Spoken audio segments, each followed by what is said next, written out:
मेरी शादी को लगभग 5 साल हो चुके थे और मेरी कोई औलाद नहीं हुई थी। एक तरफ से मैं इस बात का भगवान का धन्यवाद भी करती कि मेरी अब तक कोई बच्चा नहीं हुआ था, वरना वह भी मेरी तरह ही सिसक-सिसक कर ज़िंदगी गुजारता। मेरी शादी मेरे माँ-बाप की मर्ज़ी से हुई थी। मेरे ससुराल वाले काफ़ी अच्छे खाते-पीते लोग थे, काफ़ी खुशहाल घर था। मेरे माँ-बाप को ये रिश्ता काफ़ी पसंद आया था, लेकिन मैं शादी के लिए बिल्कुल भी राज़ी नहीं थी। क्योंकि उनका घर बहुत ही छोटा था। दरअसल उनका सरकारी घर था जो सिर्फ 2 कमरों का ही था। हमने अपनी खुद की ज़िंदगी भी सरकारी घरों में ही रहकर गुजारी थी। इसीलिए मेरा हमेशा से अनुमान था कि भले ही घर छोटा ही हो लेकिन अपना हो। लेकिन नसीब के लिखे को कैसे बदला जा सकता है। मैंने रिश्ते के लिए एतराज़ किया तो मेरी माँ ने मुझे डांटा कि तुम भगवान का धन्यवाद नहीं करती हो। लड़का रोजगार में लगा हुआ है। आजकल तो लड़की वाले रिश्ता आने पर ही खुश हो जाते हैं कि कम से कम लड़का कोई काम तो करता है। लेकिन मैं इस बात पर अपनी माँ से बहस कर जाती कि मैं इस रिश्ते में बुराई नहीं निकाल रही। मैं तो सिर्फ इतना चाहती हूँ कि उनका घर बार तो कम से कम अच्छा हो, कि किसी को बताते हुए शर्मिंदगी का एहसास ना हो।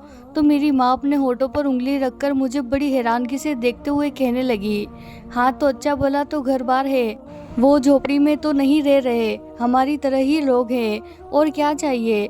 जरा अपने आप से निकलकर दूसरे को देखो कि कभी तो लड़कियों के रिश्ते अपने से ऊंचे स्टेटस वाले रिश्तों का आना बहुत ही मुश्किल बात है, और अगर ऐसे रिश्ते आ भी जाए तो हमारी सारी जिंदगी उनके आगे मेज कुर्सियां रखते ही गुजर जाती है। हर समय तो उनके आगे पीछे हाथ जोड़कर घूमते रहे। इसीलिए मुझे बिल्कुल भी पसंद नहीं है कि लड़की का रिश्ता अपने से ऊंचे घराने में हो। हमेशा लड़की का रिश्ता अपने बराबर वालों में ही करना चाहिए। और फिर तुम भी तो अपने जैसे ही माहौल में जा रही हो, तो तुम्हें एडजस्ट होने में कोई मुश्किल नहीं होगी। और फिर मैं अपनी माँ की बात सुनकर चुप हो गई। उनसे बहस करने का कोई फायदा नहीं था। भगवान जाने मेरी माँ कोई बात समझना क्यों नहीं चाहती थी, या फिर मेरे ही बात करने में कोई कमी थी। मैंने सारी बातें उठाकर पापा के सामने कर दी कि मैं इस रिश्ते से खुश नहीं हूँ। तो पापा चिंतित से हो गए और मुझे बुलाकर पूछा कि साक्षी, अगर तुम रिश्ते से खुश नहीं हो तो फिर क्या चाहती हो। तो मैं सर झुकाकर अपने नाखूनों को दांतों तले चबाती रह गई। मुझे कुछ भी समझ नहीं आ रहा था कि मैं पापा से क्या बात करूं। वैसे भी उनसे बात करते हुए मुझे बहुत झिझक सी महसूस हो रही थी। और फिर यह टॉपिक ही ऐसा था कि इस पर मैं आखिर कहती भी क्या। हालांकि मैं सब कुछ अपनी माँ को बता चुकी थी और मेरे पास इस बात पर करने के लिए कुछ भी नहीं बचा था। और मैं जानती थी कि पापा की बात माँ से अलग नहीं होगी। लेकिन जब पापा बोले तो मैं बड़ी हैरान हुई थी। पापा ने पूछा, क्या तुम्हें कोई और पसंद है। यह बात हमारे जैसे माहौल में बहुत ही गलत समझी जाती थी। शुरू से ही हमारी परवरिश हमारे माँ बाप ने ऐसी नहीं की थी, और ना ही हमारे खानदान के लड़कियों ने कभी लव मैरिज की थी। फिर मेरे लिए तो यह सोचना ही गलत था। और इस बात पर मैं बहुत हैरान भी हो रही थी कि मेरा बाप खुद अपने मुंह से अपनी बेटी से उसकी पसंद का पूछ रहा था, क्योंकि हमारे खानदान में कभी किसी लड़की ने उसकी पसंद के बारे में नहीं पूछा गया था। बस बड़ों ने जहाँ रिश्ता तय कर दिया वहाँ रिश्ता हो गया और शादी भी हो गई। मेरा सर थोड़ा सा और झुक गया तो पापा को लगा शायद किसी लड़के का चक्कर है। तो वो एकदम से सांस खींचकर बोले, देखो साक्षी, बात सिर्फ इतनी सी है कि अगर तुम्हारी कोई पसंद है तो हमें अभी से बता दो। हमने अभी इस रिश्ते के लिए हाँ नहीं की है और नहीं तुमसे कोई ज़बरदस्ती करेंगे। अगर तुम्हें कोई पसंद नहीं है तो फिर यह सबसे अच्छा रिश्ता है। हम किसी भी सूरत में इसे छोड़ नहीं सकते।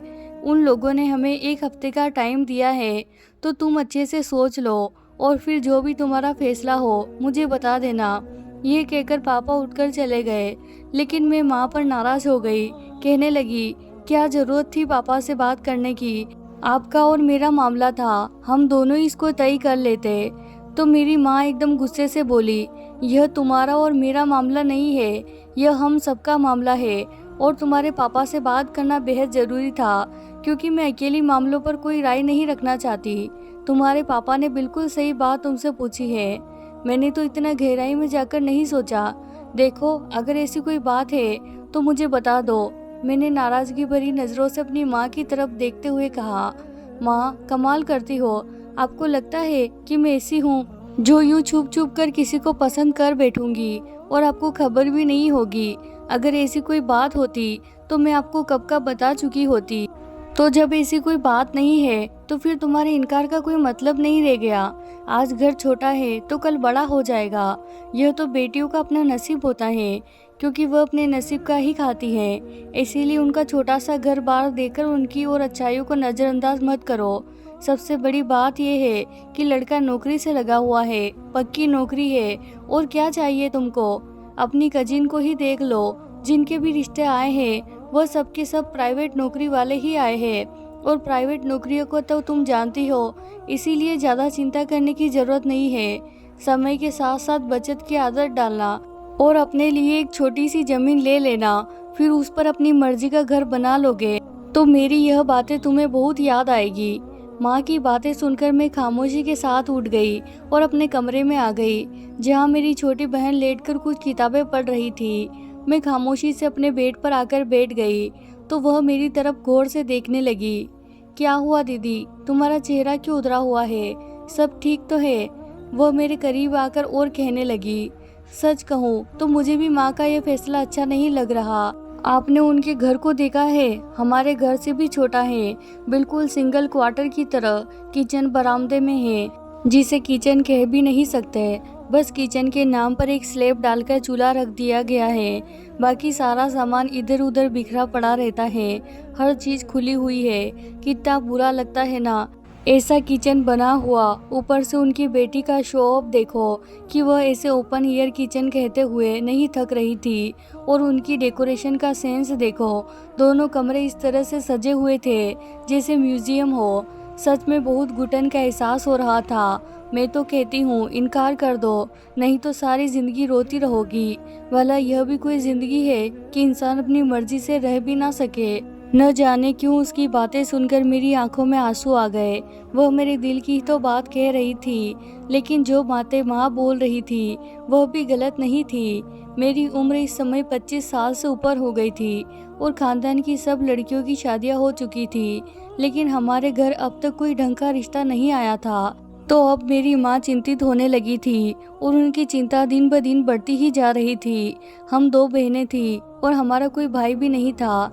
तो मेरी माँ और पापा यही चाहते थे कि अपनी ज़िंदगी में ही हम दोनों की शादी करके फ्री हो जाए और फिर रिटायरमेंट के बाद उनका गांव जाकर रहने का इरादा था कि बाकी ज़िंदगी वहीं पर गुजार देंगे।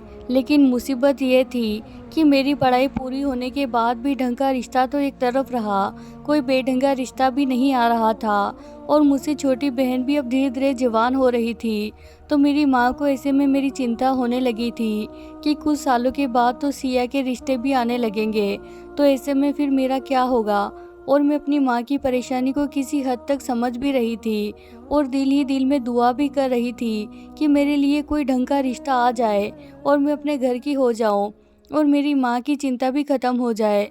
लेकिन ऐसा रिश्ता आया जो मुझे बिल्कुल पसंद नहीं था और फिर मेरे इस मामले को भगवान पर छोड़ दिया, क्योंकि मैं नहीं चाहती थी कि मेरी वजह से मेरे मम्मी पापा और परेशान हो। दूसरा, इस रिश्ते में जो सबसे अच्छी बात मेरे सामने आई कि वह लड़का कम से कम काम पर तो लगा हुआ है, वरना आजकल तो न जाने कितने बेरोजगार घूम रहे हैं। और दूसरी बात, मेरी सास ने दहेज लेने से भी मना कर दिया था और एक बार नहीं बल्कि बार बार मना किया और इसका रीज़न यही बताया कि हमारा घर बहुत छोटा है, इसीलिए दहेज का सामान रखने की जगह नहीं निकल सकेगी। तो मेरे मम्मी पापा ने जब यह बात सुनी तो वह खुश हुए, क्योंकि मम्मी और पापा दोनों ही मेरे दहेज को लेकर काफ़ी चिंतित हैं और इसीलिए मेरे पापा ने लोगों से कर्ज लेने के बारे में भी बात कर रखी थी। लेकिन जब मेरी सास ने दहेज के बारे में मना कर दिया तो पापा ने सुकून की सांस ली और फिर मेरी माँ की तरफ देखते हुए कहा कि मैंने नहीं कहा था ये लोग बहुत अच्छे हैं, तुम बेकार में ही परेशान हो रही हो। तो उनकी बात सुनकर मैं चुप हो गई। पहली बार मेरे दिल को भी सुकून हुआ था। फिर वह दिन भी आ गया जब मैं विदा होकर अपने ससुराल आ गई। मेरे साथ बस गोल्ड का एक सेट और अच्छे महंगे कपड़े बनाकर मेरी माँ ने मुझे दिए थे और साथ में कपड़ों के लिए एक अलमारी भी दे दी ताकि मैं अपना सामान अलग रख सकूं। जो कमरा मुझे दिया गया था उसमें से कुछ सामान निकालकर मेरी अलमारी को उसमें सेट किया गया, लेकिन उस पर भी मेरी सास ने मुझे काफ़ी बातें सुनाई कि जब मना भी किया था तो क्या ज़रूरत थी अलमारी देने की। अब देखो ना, कमरे का बहुत सामान हमें गैलरी में रखना पड़ेगा। मैं उनकी बातें सुनकर कुछ परेशान भी हुई थी कि आखिर मुझे कपड़े रखने के लिए अलग से अलमारी की ज़रूरत होती। अब मैं उनकी अलमारियाँ तो इस्तेमाल नहीं कर सकती थी ना, इसीलिए मेरी माँ ने बहुत सोच समझकर मुझे अलग से अलमारी दी कि मैं आज़ादी से अपना सामान रख सकूं। लेकिन मेरी सास इस बात को लेकर बैठ गई तो मैं भी चुप हो गई। और दूसरी तरफ मुझे जो गोल्ड का सेट मेरी माँ ने दिया था, वो मेरी सास ने यह कहकर मुझसे ले लिया कि तुम इसे कहाँ रखोगी, लाओ मुझे दो, मैं इसे संभाल कर रख दूंगी, कहीं इधर उधर ना हो जाए। तो मैंने ना चाहते हुए भी वह सेट उनको दे दिया, जो कि फिर मुझे कभी पहनने के लिए नहीं मिला। रात को जब अजय मेरे पास आए और मुझे मुंह दिखाए में सोने की अंगूठी पहनाई, तो अजय को देखकर पहली बार मुझे अपने माँ बाप के फैसले पर खुशी हुई थी। अजय देखने में काफ़ी हैंडसम थे। रंग गोरा चिट्टा नहीं था, लेकिन सांवला रंग भी उन पर खूब अच्छा लग रहा था। जब अजय ने मेरे हाथ थामे तो मेरे पूरे शरीर में करंट सा दौड़ गया था। मेरी ज़िंदगी में कभी कोई लड़का शामिल नहीं रहा था और ना ही आज तक मुझे किसी लड़के ने टच किया था। यह मेरा पहला स्पर्श था जो मुझे अजय से मिला था। मेरे दिल की धड़कनें उथल पुथल हो रही थी। यह रात मेरी ज़िंदगी की सबसे यादगार रात रही थी। अजय का प्यार पाकर मैं सब कुछ भूल गई थी। मेरी ससुराल में कोई बहुत ज़्यादा लोग नहीं थे। मेरा एक देवर और ननद थी। मेरे पति इन दोनों से बड़े थे। मेरे पति का एक छोटा भाई था जो दिमागी तौर पर ठीक नहीं था। हालांकि उसे देखने से बिल्कुल भी नहीं लगता था कि यह पागल है। अच्छा खासा खूबसूरत नौजवान था, किसी किताबी हीरो के जैसा। अजय का रंग फिर भी सांवला था, लेकिन मेरे देवर रवि का रंग तो काफ़ी खिला हुआ था। लेकिन एक बात बड़ी ही अजीब थी। जब मैं शादी के बाद यहाँ आई तो वह कमरे से बाहर ही नहीं निकलता। मुझे उसे देखने का काफ़ी शौक था, लेकिन वह अपना कमरा बंद करके रखता और जब मैं आंगन में या बरामदे में होती तो वह कमरे के अंदर ही होता था। लेकिन जैसे ही मैं अपने कमरे में जाती तो वह फौरन से बाहर निकल आता था। मुझे बड़ी हैरत होती थी कि वह ऐसा क्यों करता है। तो मेरी सास ने कहा, यह ऐसा ही है, यह किसी से भी बात नहीं करता और फिर औरतों से तो बहुत ही शर्माता है। फिर मैंने भी उसके करीब जाने की कोशिश नहीं की कि भगवान जाने मेरे साथ क्या व्यवहार करे। वैसे भी नई नई जगह थी और मैं उन लोगों को समझने की कोशिश कर रही थी। मुझे अपनी शादी को लेकर बहुत सारे अरमान थे। मैंने बहुत से सपने बुने थे जिनमें मुझे सिर्फ मोहब्बत और चाहत से रहने की तमन्ना थी। इसीलिए मैंने नए बनने वाले रिश्तों में हर सदस्य के साथ पूरी ईमानदारी और प्यार से चलने का फैसला कर रखा था। यहाँ तक कि मैं अपने पागल देवर का भी बहुत ख्याल रखती थी। यही वजह थी कि वह अब मुझसे शर्माना छोड़ चुका था और मेरी मौजूदगी में भी बाहर आने लगा था। तो मुझे लगा कि मेरी ज़िंदगी की यह पहली कामयाबी है जो मुझे मिली है। लेकिन शायद यह मेरी भूल थी, क्योंकि रोमांटिक कहानियों में शादीशुदा ज़िंदगी के बारे में जो कुछ दिखाया जाता है, रियल में उसको अपनी ज़िंदगी पर लागू करना उतना आसान नहीं होता। घर के कामों में और ससुराल के कामों में ज़मीन आसमान का फ़र्क होता है। मैंने इसको दिमाग से निकालने की कोशिश भी की, क्योंकि ससुराल के हर छोटे बड़े काम मेरे लिए कभी भी प्रॉब्लम नहीं बने, क्योंकि मैं दिमागी तौर पर खुद को तैयार करके यहाँ आई थी। और वैसे भी मैं जिस माहौल से यहाँ पर आई थी, वहाँ औरतें सारे काम अपने हाथ से ही करती है। सीमित आमदनी में नौकरानी रखने का तो सवाल ही पैदा नहीं होता। यहाँ हालात थोड़े अच्छे थे, अगर कामवाली रख ली जाती तो कोई समस्या नहीं थी। लेकिन मेरी सास बहुत ही कंजूस टाइप की औरत थी। हालांकि जब मैं प्रेग्नेंट हो गई तो मुझे घर के कामों में अक्सर देर होने लगी। तो मेरे पति ने कामवाली ढूंढने की बात अपनी माँ से की तो मेरी सास बहुत नाराज़ हो गई। कहने लगी, क्यों, क्या तुम्हारी पत्नी कोई अनोखा बच्चा पैदा करने जा रही है कि हमने बच्चे पैदा नहीं किए? अगर हम कामवाली के बगैर हट्टे कट्टे बच्चे पैदा कर गए हैं तो तुम्हारी पत्नी भी कर लेगी। और इस घर में काम ही कितना होता है, छोटा सा घर है और हम घर के लोग ही कितने हैं कि बहू पर बोझ बढ़ गया। फिर हम भी तो उसका हाथ बटाते हैं, ये सारे घर का बोझ उठाए थोड़े ही फिर रही है। मेरी सास ने बात करने को तो कर दी, लेकिन सच्ची बात तो ये थी कि वह घर के काम में किसी भी तरह का कोई हाथ नहीं बटाती थी। नाश्ता, दोपहर का खाना, रात का खाना मैं अकेले ही बनाती थी। और यह सब उन्हें टाइम से ही तैयार चाहिए होता था। मेरी सास और नंद मेरी तबीयत खराबी के बावजूद कभी भी किचन में जाकर नहीं देखती थी। मुझे अक्सर सब्जी की स्मेल की वजह से उबकाई आती रहती थी। शुरू शुरू के दिन तो हर औरत के लिए बहुत ही नाजुक होते हैं। उसे अच्छी खुराक के साथ साथ आराम की भी ज़रूरत होती है। लेकिन मैं जब सुबह उठती तो फिर रात को ही अपने कमरे में आकर बेड पर लेटती थी। इस दौरान सारा दिन का चूल्हा चौका ही संभालती रह जाती थी। मेरी ननद जवान थी, चाहती तो मेरा हाथ बटा सकती थी, लेकिन न जाने मेरी सास ने उसे क्या पट्टी पढ़ाई कि वह बेड से उतरती ही नहीं थी। एक दो बार अपनी तबीयत खराबी की वजह से मैंने उसे किचन संभालने को बोला तो उसने बहुत ही अजीब शब्दों में मेरे मुंह पर ही इनकार कर दिया। पहली बार मेरा दिल अपने ससुराल के रिश्तों से दिल दुख गया था, क्योंकि इस हालत में तो औरत को बहुत ज़्यादा केयर की ज़रूरत होती है। केयर तो एक तरफ रही, मुझे तो ढंग से आराम करने को भी नहीं मिलता था।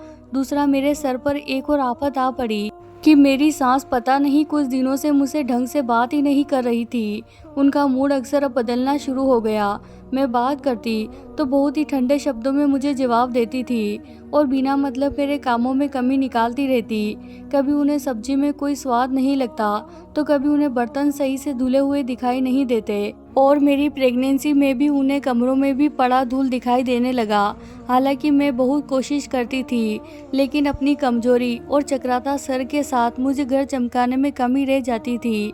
तो मेरी सास मुझे खूब बातें सुनाती, लेकिन जैसे ही अजय घर में दाखिल होते तो मेरी सास बहुत ही मीठी शब्दों में बात करती है। उनके शब्दों से शहद टपकना शुरू हो जाता। वह अजय के सामने मेरा बहुत ज़्यादा ख्याल भी रखती, मुझे आराम करने का कहती और अजय से कहती कि देखो ना, इसने अपनी क्या हालत बना रखी है। ना ढंग से खाती है, ना पीती है, ना आराम करती है। कल को कुछ उल्टा सीधा हो गया तो फिर हमें मत कहना कि हमने तुम्हारी पत्नी का ख्याल नहीं रखा। तो मैं हैरान परेशान अपनी सास के चेहरे की तरफ देखती।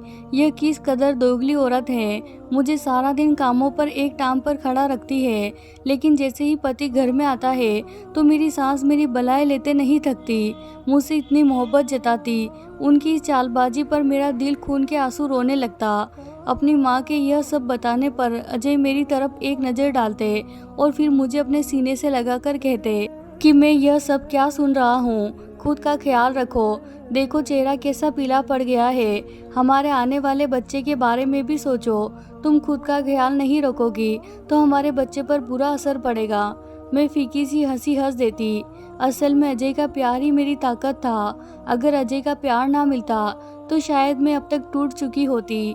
एक बार तो मेरे दिल में ख्याल आया कि मैं अपने पति से उनकी माँ की सारी बातें कह दूँ, उनकी सारी पोल पट्टी खोल दूँ और उन्हें बताऊँ कि उनके जाने के बाद यह मेरे साथ क्या क्या करती है। लेकिन फिर मैं यह सोचकर चुप हो जाती कि कहीं मेरे पति को ऐसा न लगे कि मैं उनकी माँ की शिकायत करती हूँ, कहीं उनका दिल मेरी तरफ से बुरा ना हो जाए। यही सोचकर मैं चुप हो जाती। फिर कभी कभी मेरा दिल करता कि मैं अपनी सास से यह बातें ज़रूर करूं कि आखिरकार उनका व्यवहार एकदम से अपने बेटे के आने पर बदल क्यों जाता है। लेकिन बस मेरा वही डर मुझे खामोश कर देता। मैं चाहती थी कि मैं अपने परिवार को जोड़कर रखूं और उसमें किसी भी तरह का कोई लड़ाई झगड़ा ना हो। इसीलिए मैं सब कुछ सह रही थी, क्योंकि अगर लड़ाई झगड़े होते भी तो मेरा मायका इतना भरा पूरा नहीं था कि वह लोग मुझे सपोर्ट करते। अगर कुछ ऊंच नीच हो जाती तो मेरे मम्मी पापा उल्टा मुझे ही समझा बुझाकर दोबारा ससुराल भेज देते। इसीलिए मैं चुपचाप समय गुजार रही थी और यही सोचा था कि शायद एक दिन समय अच्छा भी आएगा। लेकिन समय तो शायद ही अच्छा था, लेकिन गर्मियों के सख्त दिन जरूर आ गए थे। यह बहुत ही गर्म इलाका था जहाँ रात को पंखे आग बरसाते थे। यहाँ पर दिन को चलने वाली हवाएं तो गर्म होती थी, लेकिन रात को भी एक अजीब सी घुटन भरी गर्मी होती थी और पंखे आग बरसाते महसूस होते।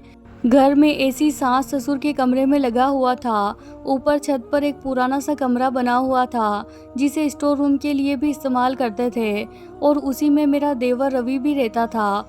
वह कम ही नीचे आता था, इसीलिए ताज़ा हवा के लिए हम ऊपर छत पर भी नहीं जा सकते थे, क्योंकि मुझे डर था कि कहीं रवि पर कोई पागलपन का दौरा पड़ा तो मुझे कोई नुकसान न पहुंचा दे। और फिर नीचे एक एसी लगा हुआ था जो मेरे सास ससुर के कमरे में था। रात के समय मेरी ननद भी उसी कमरे में जाकर लेट जाती थी। अजय ने भी वहीं जाकर सोने के लिए अपना इरादा किया, तो मुझे हैरत तो उस समय हुई जब वह अपना तकिया लेकर अकेले ही उनके कमरे में सोने के लिए चले गए। हालांकि अजय ने मुझे भी कहा था कि तुम भी चलो, वहीं एक तरफ अपना बिस्तर लगा लेंगे और सो जाएंगे, लेकिन मैं अपने सास ससुर के कमरे में कैसे सो सकती थी। मैंने मना कर दिया। अजय कुछ देर तक मुझे देखते रहे और फिर अपना तकिया लेकर चले गए। मैं इस गर्म कमरे में बिल्कुल अकेली रह गई थी। जैसे दिन में धूप की तपीश शरीर को झुलसा जाती है, वहीं पर रात को उठ उठ कर नहाती थी। लेकिन मुझे ऐसा लगता है कि जैसे रात इतनी लंबी हो गई है कि गुजारने का नाम ही नहीं ले रही। सुकून का सांस लेती, लेकिन फिर वही भागदौड़ और प्रेगनेंसी में मेरी घबराहट और तबीयत खराबी भी साथ साथ ही चल रही थी। दिल चाहता सारे काम छोड़कर एसी वाले कमरे में जाकर सो जाऊं, लेकिन मेरी सांस दिन को एसी चलाने की अनुमति नहीं देती थी। दिन ब दिन मेरी घबराहट बढ़ती चली गई। प्रेगनेंसी के दौरान मैं हफ्ते में एक बार अपनी माँ के घर जाती और रात को रहकर वापस आ जाती, तो इस बात पर भी मेरी सास का मूड खराब होने लग जाता और 2 दिन तक वह मुझसे ठीक से बात भी नहीं करती। और मुझे समझ नहीं आता कि आखिर वो ऐसा क्यों करती है। क्या मैं अपनी माँ के घर जाना ही छोड़ दूँ? दिन रात की घुटन और चिंता में मेरा यह हाल हुआ कि मेरा मिसकैरेज हो गया, और जिसका मुझे बहुत दुख था, क्योंकि मुझे बच्चे बेहद पसंद है। शादी से पहले भी मैं जिसका बच्चा देखती तो उसे गोद में उठाकर किस करती, लेकिन बदकिस्मती से मेरी शादी का दूसरा साल शुरू हो गया था और मैं दोबारा माँ नहीं बनी। तो मेरी सांस उठते बैठते मुझे ताने देने लगी कि तुम्हारे साथ जिन जिन की भी शादियाँ हुई थी उन सबके बच्चे हो गए हैं, एक तुम हो कि अभी तक कोई खुशखबरी नहीं दी। और मुझे ऐसा लगा जैसे मैं ही कसूरवार हूँ। मेरी सांस के ताने खत्म होने का नाम ही न लेते। हर आने वाली औरत के सामने अपने बेटे की औलाद न होने की दुख भरी दास्तान लेकर बैठ जाती, और औरतें भी चटकारे भरते हुए मुझे अजीब तरह से भरी निगाहों से देखती रहती। मेरे घर में औरतों का आना जाना बहुत लगा रहता था, क्योंकि यह आना जाना मेरे देवर की वजह से होता था, क्योंकि उनको लगता था कि यह कोई नॉर्मल इंसान नहीं है, इसके पास कुछ ऐसी ताकत है कि यह जिस औरत के सर पर हाथ रख देता है उसकी किस्मत बदल जाती है। लेकिन अजीब बात यह थी कि जब भी कोई औरत उसके पास जाती तो वो बहुत डर जाता। बहुत मुश्किल से वह औरतों के सर पर हाथ रखता। कई बार मेरे दिल में भी यह बात आई कि मैं अपने सर पर भी हाथ रखवा लूं, ताकि मेरी किस्मत ही खुल जाए और औलाद की जो कमी मेरी ज़िंदगी में आई है वह हमेशा हमेशा के लिए ख़त्म हो जाए। लेकिन न जाने क्यों मुझे ऐसा लगता है कि जैसे मैं भगवान के कामों में कमी निकाल रही हूँ, और यह गलत है। बच्चे देने का काम तो भगवान का होता है। अगर वह चाहे तो दे सकता है, न चाहे तो न दे। लेकिन न जाने क्यों मुझे अपनी छोटी बहन का ख्याल बार बार आता। मेरी बहन के रिश्ते के लिए मेरी माँ परेशान थी। सिया अपनी पढ़ाई पूरी कर चुकी थी, लेकिन कोई ढंग का रिश्ता उसके लिए नहीं आ रहा था। वह कई बार मेरे सामने सिया के रिश्ते की बात कर चुकी थी।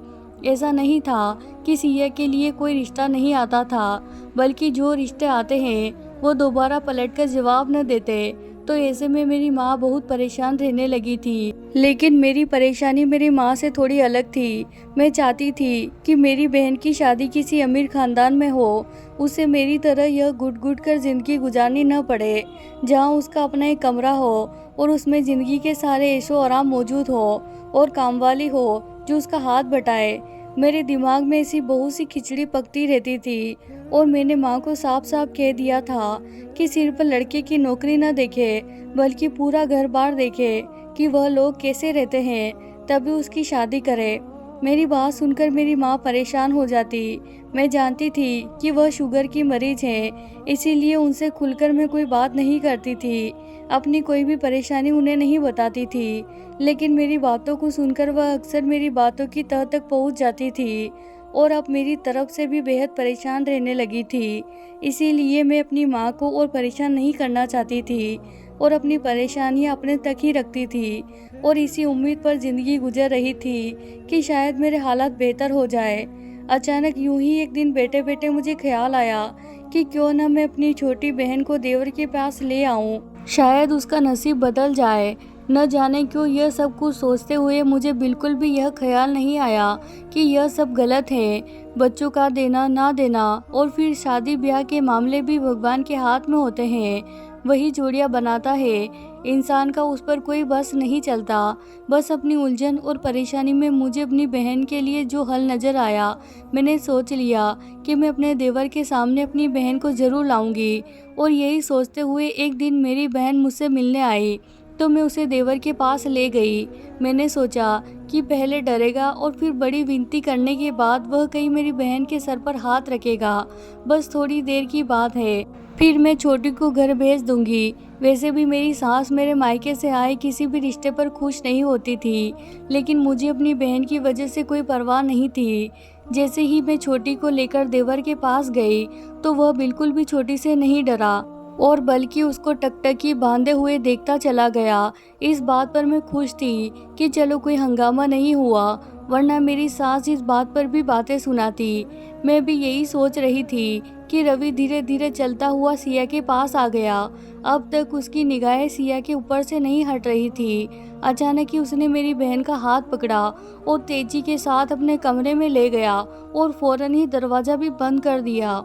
मेरे पैरों तले से जमीन ही निकल गई, क्योंकि मेरी आंखों के सामने यह सब अचानक हुआ था और मुझे समझ नहीं आया कि मैं क्या करूं। जब थोड़े होश ठिकाने आए तो मैं फौरन भागते हुए दरवाज़ा पीटने लगी।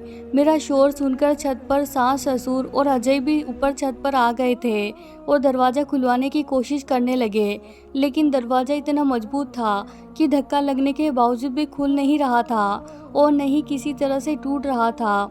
जब 2 घंटे के बाद देवर ने दरवाज़ा खोला तो उसके हाथ में मेरी बहन का दुपट्टा था, जिसे देखकर मैं गुस्से से पागल हो गई और वह दुपट्टा उसे छीनकर उसे जोर का धक्का दिया। वह जमीन पर गिर गया। फिर मैं कमरे में दाएं बाएं देखने लगी कि छोटी कहाँ है, तो मुझे वह जमीन के कोने पर डरी सहमी हुई बेटी नजर आई। मैं भागकर उसकी तरफ गई, उसे छूकर टटोलकर देखा कि कहीं उसके कपड़े फटे हुए तो नहीं है। मेरे दिमाग में अजीब सा डर बैठ गया था कि तभी छोटी एकदम से लिपट कर रोने लगी। मेरा तो दिल ही कांप गया था कि भगवान जाने कि वह क्या कहेगी। अगर कुछ ऐसा वैसा हो गया तो मम्मी पापा तो मुझे कभी भी माफ़ नहीं करेंगे और शायद सिया भी मुझे इस बात का जिम्मेदार ठहराएगी, क्योंकि घर से मैंने उसे अपनी जिम्मेदारी पर बुलवाया था। मैंने उस पर दुपट्टा डाला और उसे अपने कमरे में ले आई और जब मैंने पूछा तो वह रोने लगी और कहा कि वह दूर बैठकर बस मुझे घूरता रहा। मैं जैसे ही दरवाजे की तरफ भागने लगती तो वह मुझे पकड़कर बैठा देता और थोड़ी दूर पर बैठ जाता और फिर मुझे देखने लगता। फिर उसने एक बहुत ही अजीबोगरीब सी बात की। यह सब लोग मुझे पागल समझते हैं, जबकि मैं पागल नहीं बल्कि नामर्द हूँ और अपनी इसी नामर्दी को छुपाने के लिए मैंने यह ढोंग रचाया हुआ है। लेकिन तुम्हें देखते ही मैं तुम्हें पसंद कर बैठा हूँ। तुम मुझे बहुत अच्छी लगी हो। अगर तुम मुझसे शादी का वादा करो तो मैं तुम्हें यहाँ से जाने दूंगा, वरना मैं हमेशा तुम्हें इसी कमरे में कैद करके रखूँगा। तुम मुझे बहुत अच्छी लगी हो, मुझसे शादी कर लो। मैंने हामी भर ली और कहा ठीक है, मैं तुमसे शादी के लिए तैयार हूँ। तो तभी उसने दरवाज़ा खोल दिया। उसकी बात सुनकर जहाँ मुझे अपनी बहन की इज्जत बच जाने की खुशी हुई थी, वहीं अपने देवर के लिए मुझे दुख भी हुआ कि उसे जमाने के तानों से छुपने के लिए किस आजमाइश से गुजरना पड़ रहा है, वरना यह दुनिया तो उसे ताने दे देकर ही मार देती कि आखिर ये शादी क्यों नहीं कर रहा। अच्छा भला तो है, लेकिन शायद वह अपनी दीवानगी के धुन में इन तानों से बच गया है। अब यह लोगों की ही तो अपनी गलती है कि जिसे हम चमत्कारी इंसान समझकर अपनी औरतों को उसके पास लेकर आते हैं कि उसके सर पर हाथ रखने से उनकी सारी इच्छाएं पूरी होती है। अगर वह इतना ही चमत्कारी होता तो सबसे पहले अपने ही सर पर हाथ रखता। उस दिन के बाद मुझे होश आ गया और मैंने भगवान से माफ़ी मांग ली कि मैं यह क्या गलत काम करने जा रही थी। भगवान की मर्जी के बिना एक पत्ता भी नहीं हिलता। हम इंसानों की क्या औकात है कि कुछ कर सके। अगले साल ही मैंने एक प्यारे से बेटे को जन्म दिया था और मेरी बहन की भी एक अच्छी सी जगह पर शादी हो गई थी। लेकिन शादी के 1 महीने बाद ही वह विधवा हो गई। उसके पति की कोई पुरानी खानदानी दुश्मनी थी। उन लोगों ने सिया के पति को मारकर अपना बदला लिया था। यह ऐसा दुखों का पहाड़ था जो हम पर टूट पड़ा था। मेरी माँ तो इस समय बिस्तर से ही लग गई थी और फिर मेरे दिमाग में सिर्फ रवि का ख्याल आया था। मेरा देवर रवि पागल नहीं था, वो नॉर्मल था। हाँ, मैं जानती हूँ वो नामर्द था, लेकिन उसका इलाज हो सकता है। मैंने सिया से बात की कि तुम रवि से शादी कर लो। पहले तो वह मुझे ऐसे देखती रही, लेकिन माँ की हालत को देखते हुए वह मान गई थी। मैंने माँ से बात की तो मेरी माँ कहने लगी, साक्षी तुम पागल हो गई हो, तुम्हारा देवर पागल है। मैंने माँ को सारी बात बता दी तो मेरी माँ भी रिश्ते के लिए मान गई। मैंने जब अजय से बात की तो अजय ने भी वही बात की कि रवि पागल है, और मैंने फिर अजय को भी सारी सच्चाई बता दी। अजय बहुत हैरान हुआ, उसे अपने भाई के बारे में यह सब सुनकर दुख हुआ था, और फिर हम सबने मिलकर सिया और रवि की शादी कर दी। रवि इतना खुश था कि उसकी खुशी देखने लायक थी। जो भी उसे देखता दांतों तले उंगली दबा रहा था, क्योंकि सब लोग उसे पागल समझ रहे थे और वो इस समय बिल्कुल भी पागल नहीं लग रहा था। और अजय ने मुझ पर एक और खुलासा किया जब अजय ने बताया कि उसने एक 3 कमरों का फ्लैट खरीद लिया है। मैं तो हैरत से उसे देखती रह गई थी। मैंने कहा, ये तुमने कैसे किया? अजय ने बताया, मुझे सब पता था कि मेरी माँ और बहन तुम्हारे साथ क्या सलूक करती है, लेकिन फिर भी तुमने उफ तक नहीं किया। तुम चुपचाप सब कुछ बर्दाश्त करती रही। मैं तुम्हें इस नर्क से निकालना चाहता था, तुम्हें अपने बच्चे को एक अच्छी ज़िंदगी देना चाहता था। मैंने अपने फंड के पैसों से और कुछ लोन लेकर फ्लैट खरीद लिया है। गांव की कुछ ज़मीन बेचकर मेरे पति ने रवि को इलाज के लिए बाहर भेज दिया, और जब 6 महीने के बाद रवि और सिया विदेश से आए थे तो रवि बिल्कुल ठीक हो चुका था, बल्कि सिया तो रवि के साथ बहुत खुश लग रही थी। मैं, अजय, रवि और सिया अब इस फ्लैट में रहने लगे हैं। मेरे सास ससुर और ननद अब पुराने वाले घर में रहते हैं। हम दोनों बहनें भगवान का जितना धन्यवाद करती कम है कि हमें इतने प्यार करने वाले पति मिले हैं। हम अपने सारे मामले भगवान पर छोड़ देते हैं तो हमारे लिए भगवान कभी बुरा नहीं करता। दोस्तों, यही थी हमारी आज की कहानी। आपको कहानी कैसी लगी कमेंट करके ज़रूर बताएं। कहानी अच्छी लगी हो तो चैनल को सब्सक्राइब, वीडियो को एक लाइक ज़रूर करें। धन्यवाद दोस्तों।